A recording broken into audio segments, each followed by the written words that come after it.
Alright everybody, I have finished the newest raid, Mana Forge Omega, and I want to talk about it. So first of all, spoiler warning. I will talk about the boss fights, the raid layout, the lore and the ending cinematics, so if you don't want it to be spoiled, come back after you finished it yourself. Otherwise, let's take a look at it. Also, I will not explain all the bosses in detail, this is not going to be a guide, I simply want to tell you what I enjoyed and what I didn't. And most of this raid I really enjoyed. The raid already begins in a very unique way. Instead of going through a portal and just stepping inside, you get transferred into pure energy with the help of your Washi Web's cloak. A mechanic we already know from Season 3 Delves, and it also has a big appearance here. They really didn't have to do this. We have a portal here, it could have been like every other raid entrance, and that would have been fine, but they still did it, and I appreciate it. So we are getting pulled into the Mana Forge where usually only pure arcane energy can flow in, and the first boss we face is the Plexus Sentinel, in the literal filtration system of the forge. This boss makes sure that nothing but pure energy gets inside, so he gets ready to take us down. The most memorable mechanic is this arcane wall that pretty much kills us when we get hit. Tanks may survive at a normal difficulty, but most players would die since it deals 90 million damage. You need to use your face blink ability you get from the cloak to dash forward through these walls in order to survive them.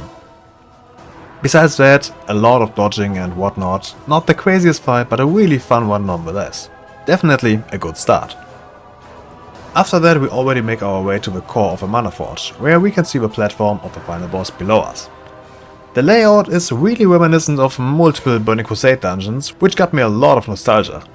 The first time we met the Ethereals was in Burning Crusade after all, and this whole way reminded me a lot of Neverstorm and the Mana Forges there. For example, the next area we enter has a lot of trees and wildlife, looking a lot like the Botanica dungeon. Here we can find the boss Lumitha, which is a giant morph and the source of the silk used in the bandages of the Ethereals. And it makes sense that they need to get new bandages every now and then. This boss could have been completely random and unnecessary lore-wise, but it's not. Quite the opposite, it adds a layer of world building that I didn't even think about before that. And the boss fight also is great.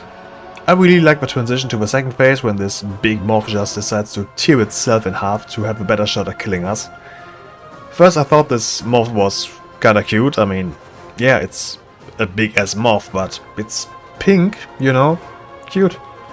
But then during the fight you can see how big and thick this creature is, and it's kinda starting to gross you out, and then finally it sheds a part of its body and has two unfunctional legs that it just pulls after it. It's so gross and I love it. The room of the next boss reminded me of the Architr's dungeon. Remember these prison chambers in there? Kinda reminded me of it. Soulbinder Nazindri is a very simple but entertaining fight. You have spirits in its status chamber, and after a while they wake up and attack you, and you have to free and kill as many of them as possible by using one of the boss's ability. And all of those you were not able to kill before they woke up will join the fight. Very fun boss, a bit easy but whatever. Also I like that he can drop his big ass cloak as a transmog. After defeating this boss I noticed something. This place is so big. It's enormous. Something you really can't comprehend if you haven't been there yourself. On the way to the next boss you can also see some of the outside world, and I saw this little area over here and instantly knew this is where we'll fight another boss later on. It just looked exactly like the boss, and it was kinda cool to get a little taste of what's to come. The next boss, Forge Reaver Hours, was the first big roadblock for my group. The boss is not complicated, but a bit difficult. Basically, you want to damage him, kill the orbs when they appear, destroy the pillars that spawn when he gets full energy, and don't get hit by stuff. The orbs move slowly to the edge, which is not allowed to happen, but you can CC them. However, after you destroy the pillars for the second time, he gets into a second phase where he opens a black portal that just pulls you in and gets stronger over time. So you need to kill him as fast as possible, while also taking care of even more dangerous orbs. You really want him as dead as possible before you enter the second phase. Sadly, we had some DPS in the group that were not so good, like this Evoker that did 1 million DPS. I mean, my damage wasn't the highest either, but I still did twice as much. And guess what? This Evoker got the set helmet I wanted. Yay! Overall, this boss was really tense. The black hole was such a cool gimmick, and the boss also made it seem like Dementia is an actual threat. He always talks about collecting power to bring back Dementia and so on and so forth, and for some reason he made it look like he means business. Might also be because we were stuck at this boss for about an hour. I don't know. At the next boss, the group disbanded. We had been there for over 2 hours, the damage was not enough, people started flaming, you know how it is. So I found a new group the day after. And we did it much faster this time. We actually killed the demon hunters first try. Now this boss feels like the odd one in the group. These demon hunters here were in the zone of Karesh. We actually can do some quests for them and suddenly they are evil, I guess. I mean, the fight is fine, even though it's a bit boring. You mostly just dodge attacks and move into the void zones where you have a void debuff. That's pretty much it. So yeah, this boss definitely is the black sheep of the raid for me.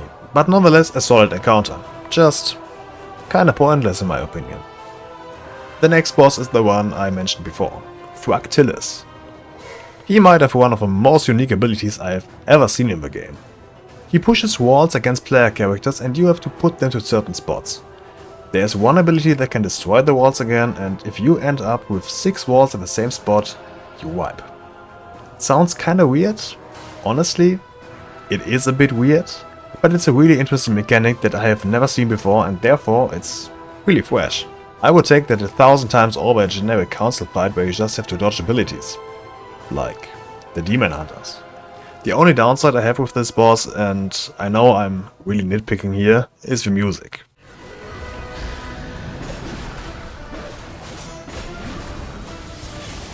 Don't get me wrong, the music itself is fine, but it's the same music of the Nexus Princess Skyweather fight, and I am just tired of hearing that.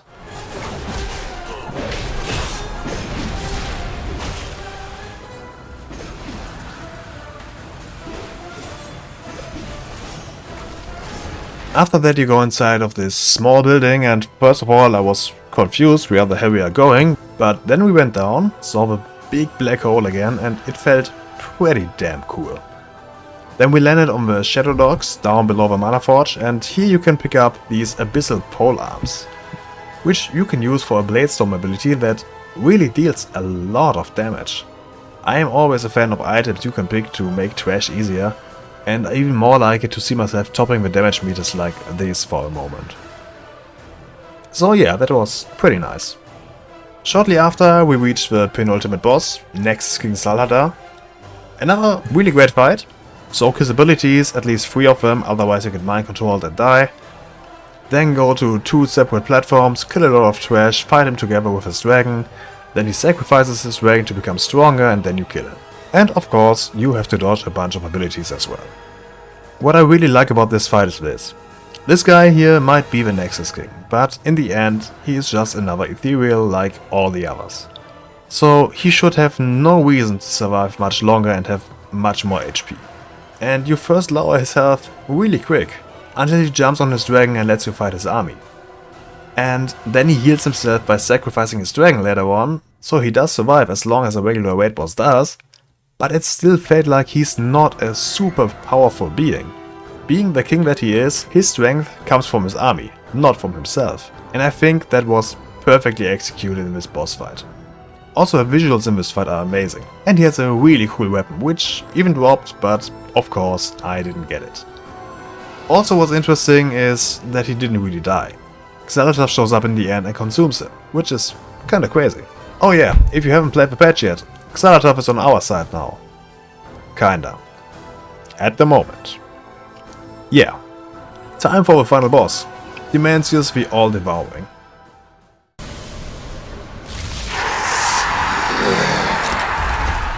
This might be my new favorite boss fight of all time. Or at least it's definitely in the top 3 with the Lich King and Jenna Portmore. So, first of all, if you use these portals, you pull the boss. Of course we die to that at least once. So the fight starts, we kill 2 ads real quick and Dementia very early on tries to devour us. These ads drop orbs which players pick up and need to bring together to build a resistance to his power. If players don't do that, we get sucked into him and die. After that, the raid splits into groups, we kill more ads, collect their orbs for the next time he wants to devour us. And he also has some knockback abilities that can be fatal if you don't watch where you stand. Then sometimes he pulls players up into the air, and the other ones need to stand right below them to suck them down again. Then there's another soak ability, and his auto attacks actually knock back nearby players, besides the tank, which is really cool. When you get him down to 0%, he will put you into a Dark Heart. Oh yeah, the Dark Heart is pretty much in his core. And now we enter the phase where he is about as big as Stormwind City. And holy shit, this phase is awesome!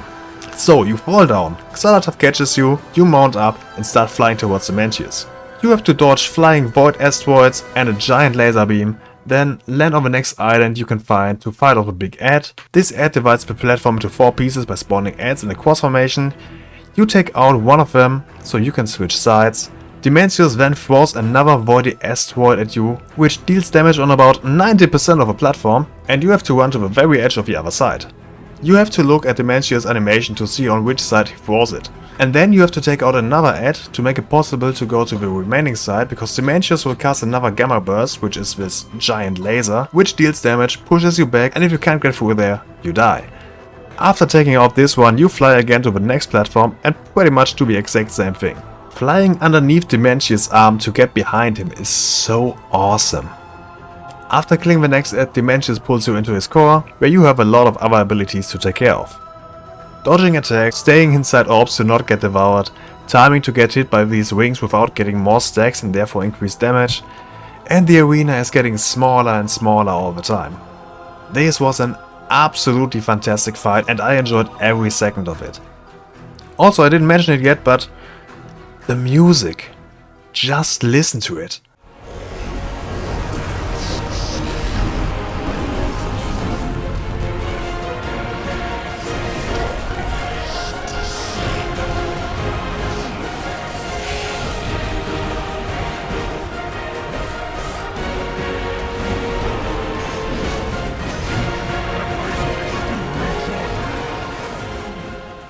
The fight ends with Dementia being banished into the Dark Heart.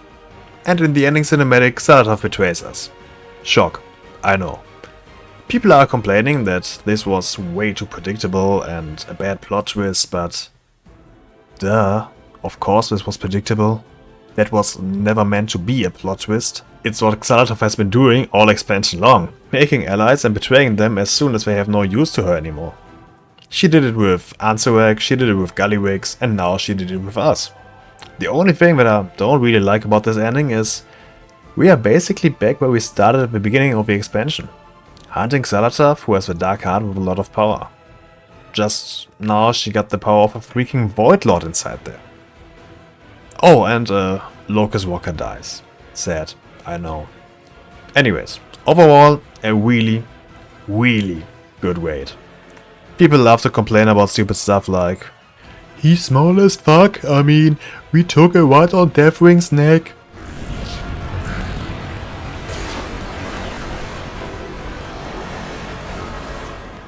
WoW makes one of the most energetic and destructive phenomena in the universe a piece of cake.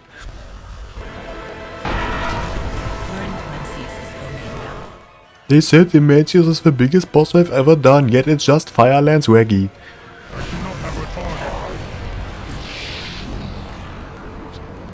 Yeah, you know, people are complaining. It is what it is. And those are always people who didn't even see the raid from the inside yet and just watched some videos. Always the same. This raid is one of the best things Blizzard has done in the last 5 years? 10 years? The best thing since Legion. Hands down. This raid is one of my new all-time favorites. And if you haven't done it yet, you definitely should check it out. I hope you enjoyed me talking about things that I enjoy. I kinda wanted to let you know that I had a great time playing this, and all the haters on the internet who didn't even check it out themselves can screw themselves. I wish you a lot of fun in Manaforge Omega, and I hope to see you next time. Until then, see ya!